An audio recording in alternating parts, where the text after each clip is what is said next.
Assalamualaikum warahmatullahi wabarakatuh. Baik, kami dari kelompok 1 akan mempresentasikan hasil observasi kami di Sekolah Islam Atira, di mana kami dari kelompok 1 berjumlahkan 7 orang.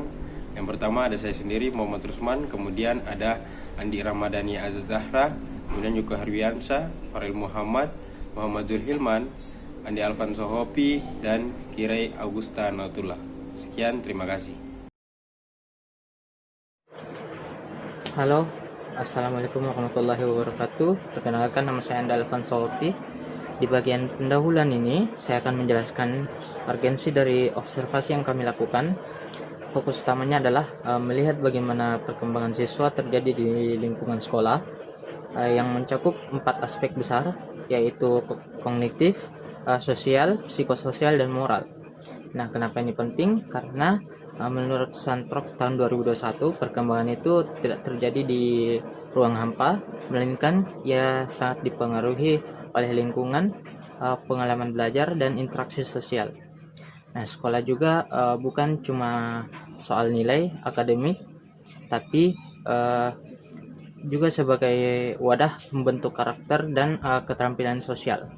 Untuk membedah hal ini secara ilmiah, kami menggunakan kacamata teori dari para ahli seperti Piaget, Vygotsky, dan Erikson.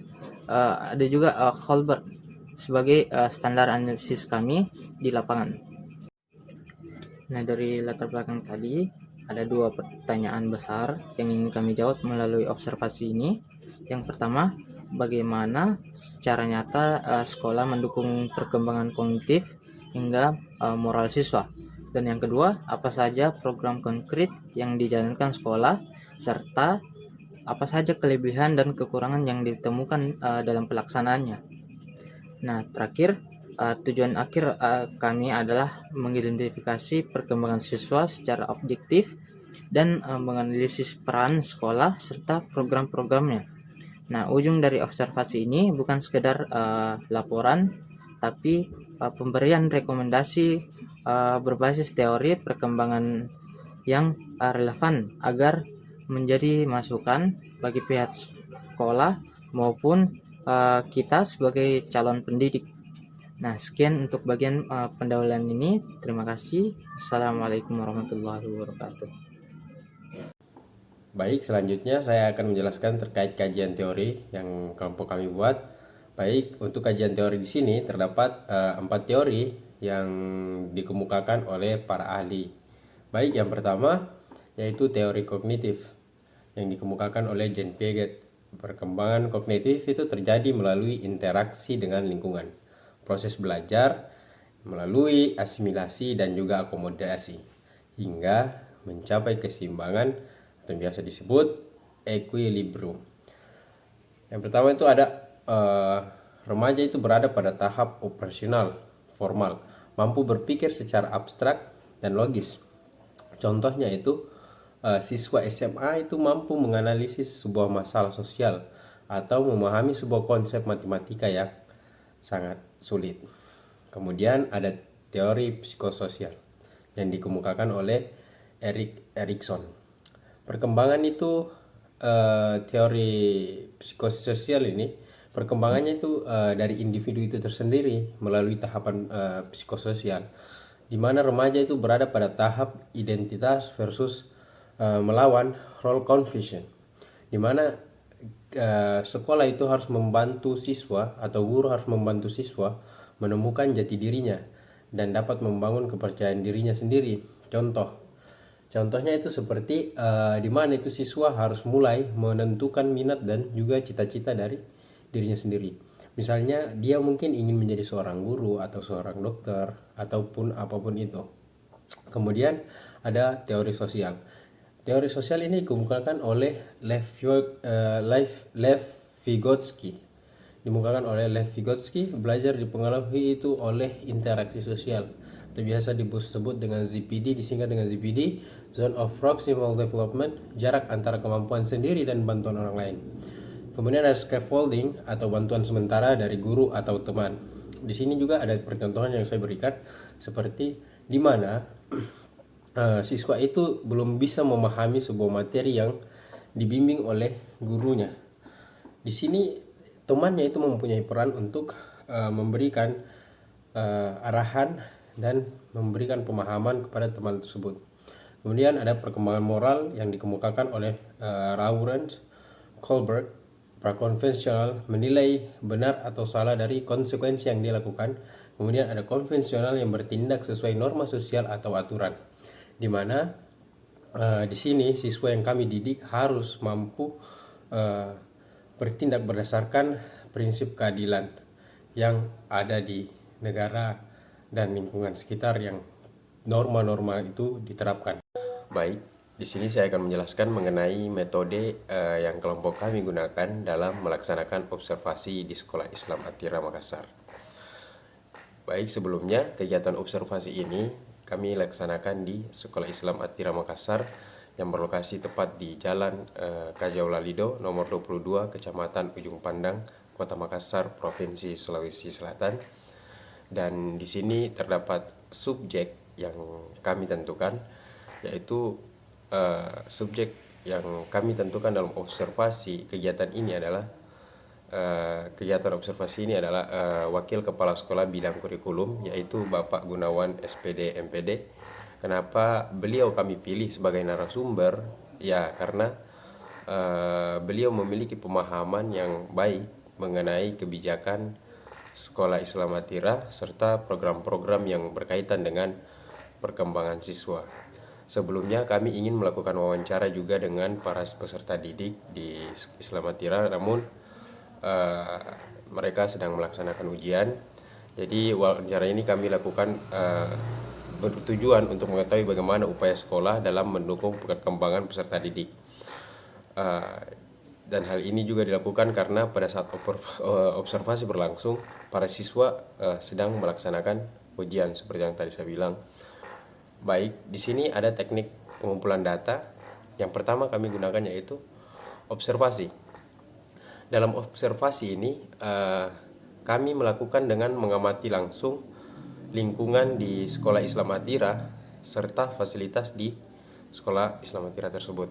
Karena pada saat itu siswa sedang melaksanakan ujian, maka pengamatan yang kami lakukan itu kami fokuskan pada kondisi lingkungan sekolah dan fasilitas yang tersedia.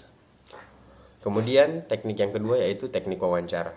Wawancara ini kami lakukan dengan Wakil Kepala Sekolah Bapak Gunawan. Beliau itu kami melakukan wawancara dengan beliau bertujuan untuk mendapatkan informasi mengenai proses pembelajaran serta program-program sekolah yang mendukung perkembangan siswa. Kemudian teknik yang terakhir yaitu dokumentasi. Di sini kami menyertakan dokumentasi untuk memberikan dukungan bahwasanya apa yang kami sampaikan dalam observasi ini itu sebagai data pendukung ya hasil observasi yang telah kami lakukan. Oleh karena itu mungkin saya akan serahkan kepada pemateri. Sekarang kita akan masuk ke dalam hasil temuan dan pembahasan. Jadi saya akan membahas 3 poin yang ada dalam slide ini. Yang pertama adalah program sekolah, yang kedua situasi pembelajaran, yang ketiga hasil wawancara. Yang pertama adalah program sekolah. Yang pertama dari poin ini adalah sekolah sudah melakukan sosialisasi dan terus melakukan sosialisasi berkala setiap bulannya. Tata tertib, dia melakukan sosialisasi tata tertib kepada guru terlebih dahulu, setelah itu baru ke siswa, lalu ke orang tua. Yang terakhir, agar semua memahami aturan sekolah. Yang kedua, sekolah juga menanamkan nilai karakter seperti kejujuran dan tanggung jawab melalui kegiatan pembelajaran dan pembinaan siswa. Poin kedua, situasi pembelajaran. Yang pertama, proses pembelajaran sudah menggunakan metode kerja kelompok, diskusi, dan pembelajaran berbasis proyek. Biasanya ini dilakukan di mata pelajaran sosiologi, ekonomi, Pancasila, dan matematika. Yang poin ketiga, hasil wawancara. Jadi dari segi psikososial, siswa dilatih melalui presentasi dan public speaking untuk meningkatkan kepercayaan dirinya. Dan 80% dari siswa SMA Islam Atira sudah mampu untuk melakukan presentasi dan berbicara di depan umum dengan baik. Yang kedua, sosial. Kegiatan kerja kelompok membantu siswa dalam berkolaborasi dalam pembelajarannya. Yang ketiga adalah dari kognitif. Guru juga sering menggunakan soal HOTS. Biasa kalau misalnya total soalnya ada 15, biasanya guru menyisipkan 2 sampai 3 soal HOTS untuk melatih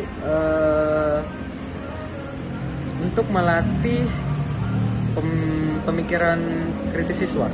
Terus sudah diterapkan juga project based learning dan studi kasus untuk melatih cara berpikir kritis siswa.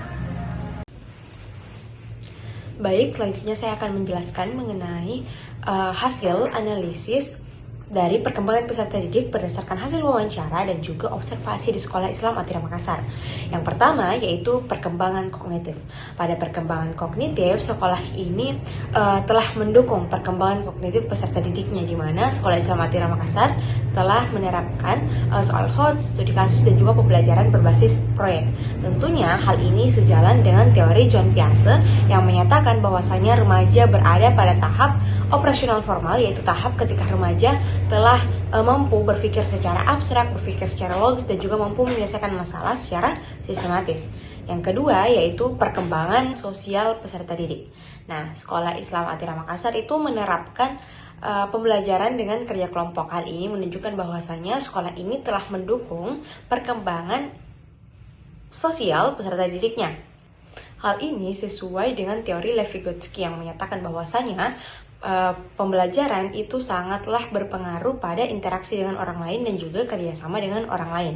Nah, yang ketiga yaitu pencarian jati diri. Sekolah Islam Atira Makassar memberikan kesempatan kepada peserta didiknya untuk melakukan presentasi dan juga kegiatan public speaking. Nah, tentunya kegiatan ini bermanfaat untuk meningkatkan kepercayaan diri peserta didiknya dan juga untuk mengetahui potensi diri dari tiap-tiap peserta didiknya. Nah, tentunya hal ini sesuai dengan teori Erik Erikson yang menyatakan bahwasanya remaja berada pada tahap identity versus role confusion, di mana remaja berada pada tahap proses pencarian jati diri.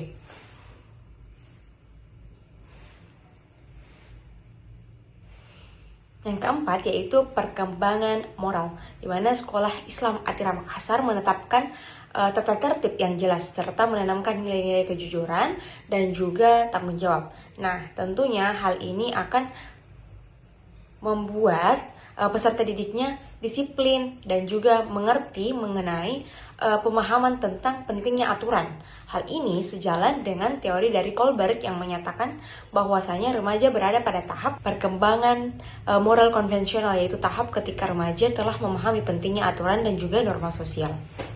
Berdasarkan hasil observasi dan juga wawancara, kami melihat Sekolah Islam Atira Makassar memiliki beberapa kelebihan. Di antaranya yang pertama, sekolah ini menerapkan pembelajaran berbasis proyek yang tentunya mengembangkan kemampuan berpikir peserta didiknya yang sesuai dengan teori John Piaget tadi.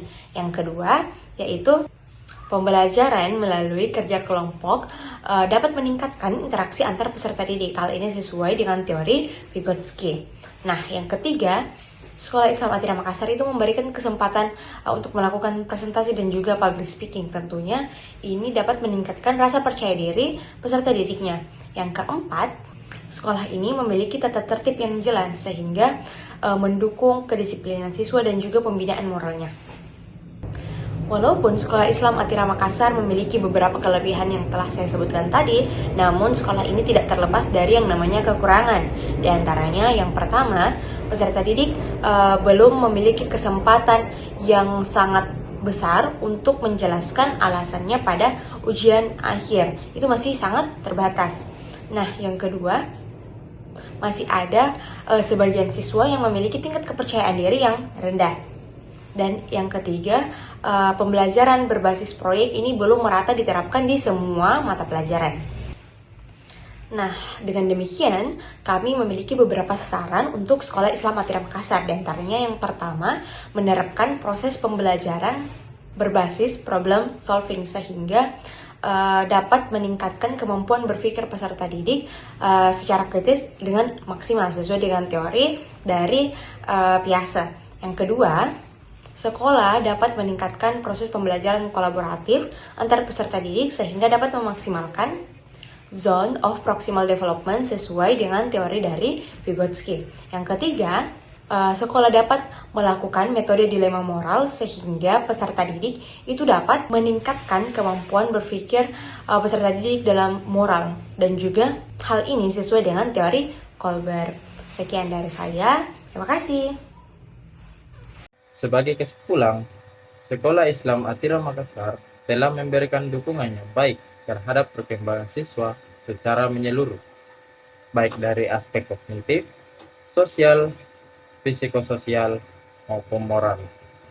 Melalui penerapan metode pembelajaran seperti HOTS, Project Based Learning, dan Problem Based Learning, siswa dilatih untuk berpikir kritis sesuai dengan konsep perkembangan kognitif dari Jean Piaget.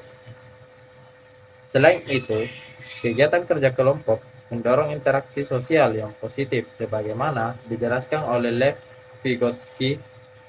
Kegiatan presentasi dan public speaking juga membantu meningkatkan rasa kepercayaan diri serta proses pencarian jati diri pada siswa sesuai dengan teori perkembangan psikososial dari Erik Erikson.